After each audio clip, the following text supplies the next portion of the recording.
কি অপরাধ ছিল? কি অপরাধ ছিল 13 বছর বন্দী রাখলেন?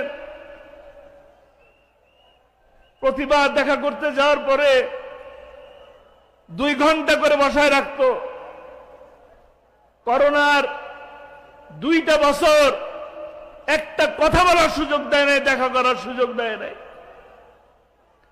কিন্তু তারপরও যখন দেখা হয়েছে, কথা হয়েছে, জিজ্ঞেস করতাম কেমন আছে, সাথে সাথে বলতেন আলহামদুলিল্লাহ, আল্লাহ অনেক ভালো রেখেছে। আমাদের সাথে দোয়া করতেন। আমার জন্য অনেক মানুষ জীবন দিয়েছেন, কোরআনের জন্য অনেক মানুষ জীবন দিয়েছেন।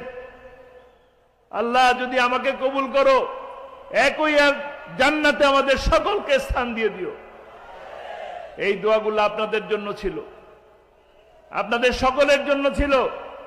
তিনি দোয়া করতেন, শহীদি মৃত্যুর জন্য দোয়া করতেন। হাসপাতালে নিয়ে তাকে হত্যা করা হয়েছে, হাসপাতালে তাকে ইনজেকশন পুশ করার মাধ্যমে হত্যা করা হয়েছে।